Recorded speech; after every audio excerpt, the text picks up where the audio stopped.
Mi nombre es Ricardo Martínez Rivadeneira, gerente de Acción Sistémica, Salud Sistémica y Zona Saludable. Es muy grato para mí presentarles este tema sobre la cadena evolutiva de los seres vivos. En esta presentación quiero enfocarme en acercarme al primer tipo de alimentos que surgieron en esta cadena evolutiva de los seres vivos.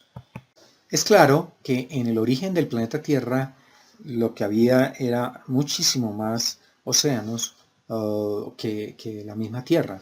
Esta proporción la podemos ver a continuación, más o menos alrededor de casi el 71% del planeta Tierra son océanos. Y hay algo interesante con relación a los océanos.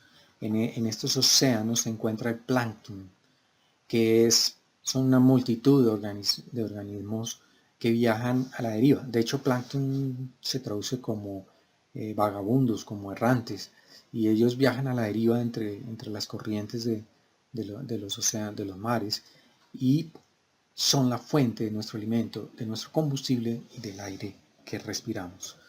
De ellos se derivan el petróleo, cuando se sedimentan en la superficie de los océanos, y en sus procesos de fotosíntesis producen mucho oxígeno, toman el dióxido y producen oxígeno, o sea que sin estos elementos la vida en el planeta Tierra estaría complicada.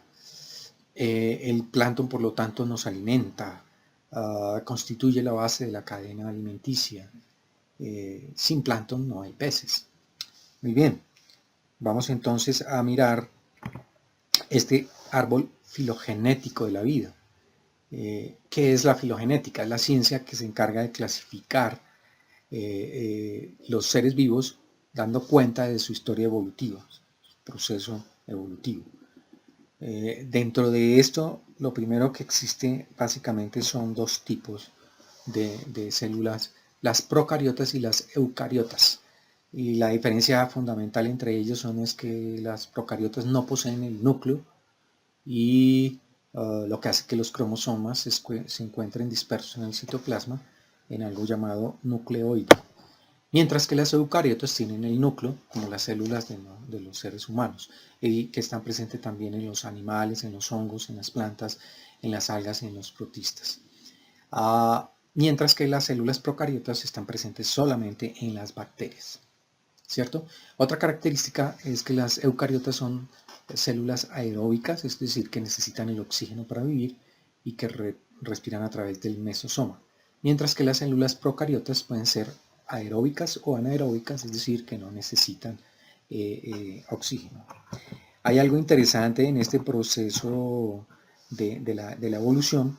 Las procariotas aparecen más o menos en 3.700 millones de años antes de Cristo, y las eucariotas aparecen por la simbiosis entre la división de las procariotas, que son las bacterias, y las arqueas, hace más o menos unos 2.000 millones de años.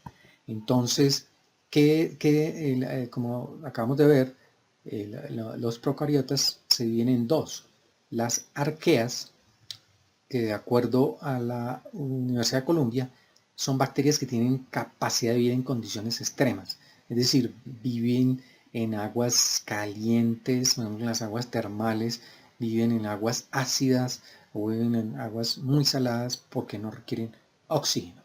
Por el contrario, las eubacterias son el tipo más común de bacteria y existen en casi todas partes.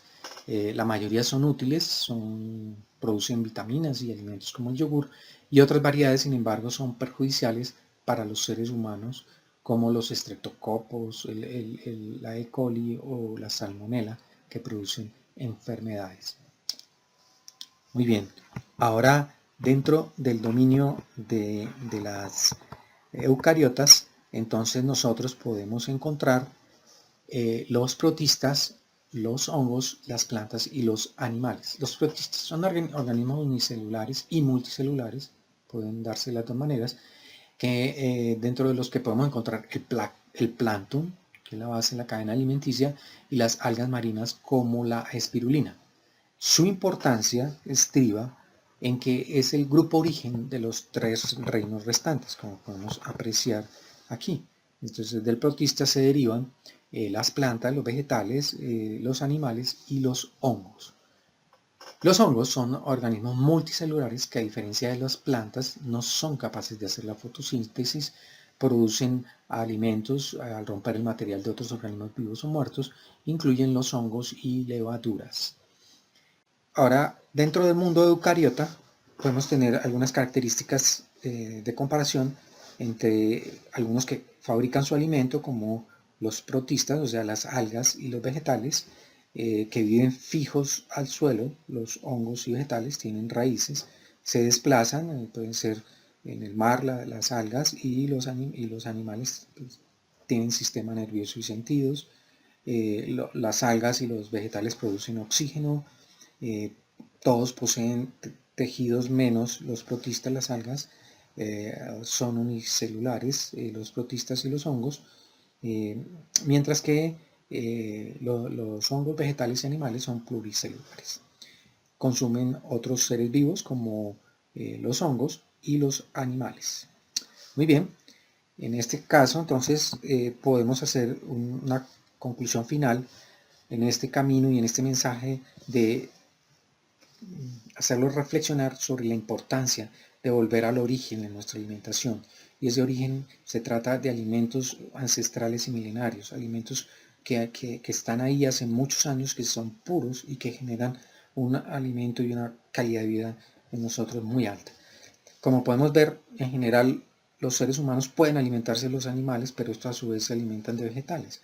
Uno podría empezar a tomar alimentos como el plancton, la espirulina, la ganoderma, que son mucho más milenarios, y así también como bacterias como los probióticos nos generarían una excelente calidad de vida. Muy bien, esto era todo, este era el mensaje, que quiero agradecerles por su atención. Les pido el favor que me den clics, muchos clics, y que compartan estos videos a todos sus conocidos, familiares, amigos en su Facebook. Muchas gracias.